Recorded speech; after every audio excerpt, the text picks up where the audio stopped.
Si vous êtes fan de Your Name, la chronique que je vais vous proposer aujourd'hui devrait vous intéresser et je vous recommande vraiment ces mangas. Et si vous n'avez pas encore vu cet excellent film de Makoto Shinkai, eh bien, avant même d'envisager la lecture de ces mangas, je vous invite à aller le voir, sachant que Your Name est disponible depuis juin sur la plateforme Netflix.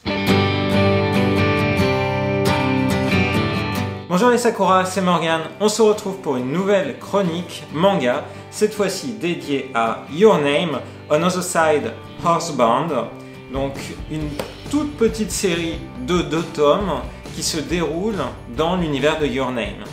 Il faut savoir que ces 2 mangas sont en fait l'adaptation en version bande dessinée d'un roman qui s'appelle exactement de la même manière que ce manga-là, Your Name on Other Side Housebound, sorti en 2016 au Japon pour accompagner le film.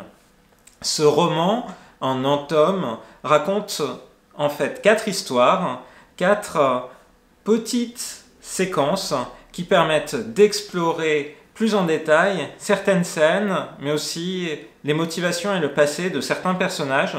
Et c'est ce qui en fait tout le charme et tout le sel.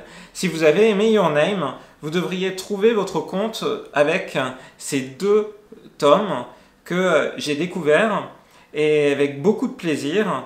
Donc dans chacun de ces tomes, vous avez un focus sur 2 personnages. Dans le tome 1, eh bien, c'est Mitsuha avec Taki à l'intérieur et Tessie. Et dans le 2e tome, c'est Yotsuha et le père de Mitsuha et Yotsuha qui sont les personnages mis en avant. Donc, dans l'absolu, vous pouvez prendre soit le tome 1, soit le tome 2, mais évidemment, lire les 2 vous enrichira dans le cadre de l'univers Your Name. Si tant est que vous avez bel et bien vu le film, ce film qu'on avait adoré avec Rosalis, Kimi no Na wa Your Name, on en avait fait une chronique après l'avoir vu au Japon. On était allé sur les lieux du film à Tokyo. Donc si vous n'avez pas encore vu Your Name, très simplement, c'est un film qui traite à la fois de la différence entre la vie d'adolescent dans la grande mégalopole qu'est Tokyo et la vie d'adolescent dans une petite ville reculée de province qui n'existe pas véritablement, qui est une ville inventée pour l'occasion Hitomori, mais qui est tellement bien décrite, tellement bien dépeinte et qui s'inspire tellement de lieux réels qu'elle a vraiment, quelque sorte, sa propre personnalité et son existence dans le cœur de tous les gens qui ont vu Your Name. Et dans le cadre du film, on aborde cette différence par une problématique de changement de corps, l'adolescent qui vit à Tokyo et l'adolescente qui vit à Hitomori se retrouvent sur certaines journées à intervertir leur corps. J'en dirai pas plus pour ne pas spoiler tellement ce film a marqué. C'est vraiment un énorme succès au Japon.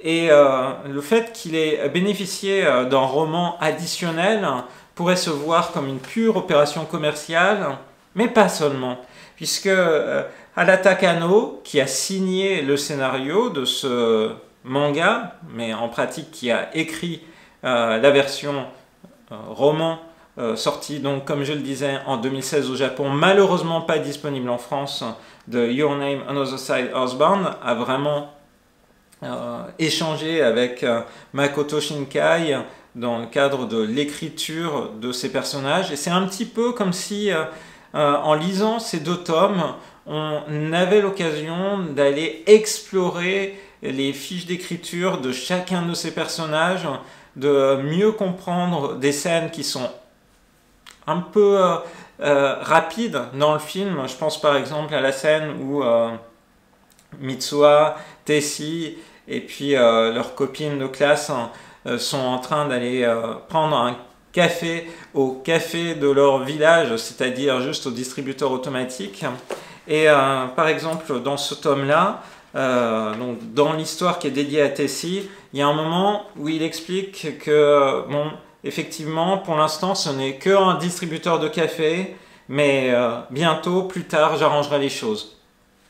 Et il va se passer des événements dans ce tome-là qui vont montrer la manière dont Tessie se projette à la fois dans son avenir personnel, mais aussi dans ce qu'il voit pour la ville.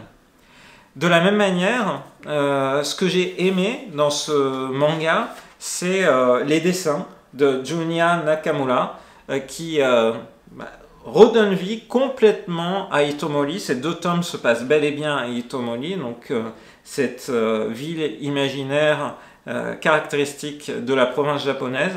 Et là, par exemple, on a la fameuse vallée, le fameux lac qui marque tellement Your Name, qui est très joliment dessiné. Et cet élément-là, le soin apporté tant au dessin des personnages qu'au décor, fait véritablement partie des qualités de ces 2 tomes. Donc par exemple, là encore, là on est dans le tome 2, dans le tout début de l'histoire dédiée à la petite sœur de Mitsuha, Yotsuha, où on la voit devant le temple.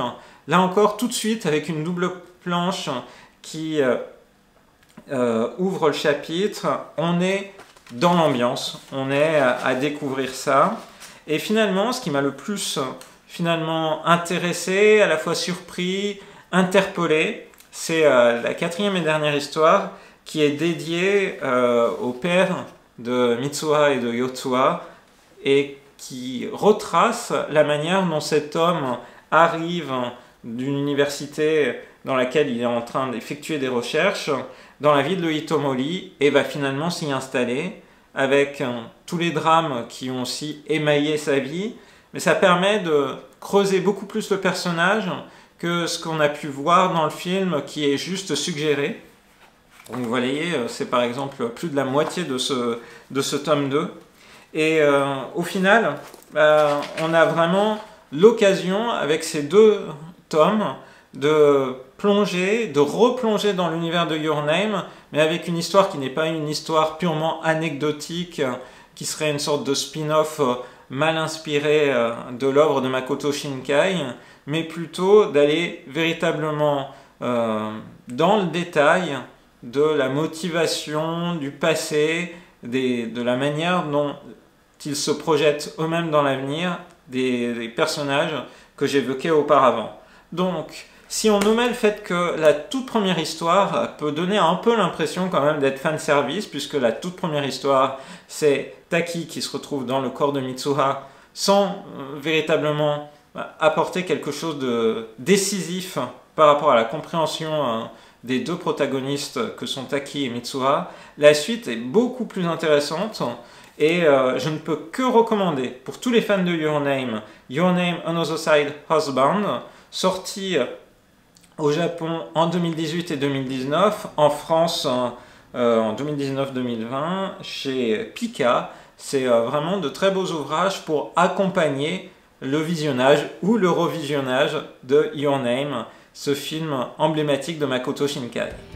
J'espère que cette chronique manga de Your Name Another Side Earthbound vous aura intéressé. Si vous avez envie de voyager, je vous invite aussi à revoir nos vidéos sur les traces de Your Name tournées en 2016 au Japon. Et je vous dis à très bientôt dans une prochaine vidéo sur la chaîne de Rosex. Bye bye!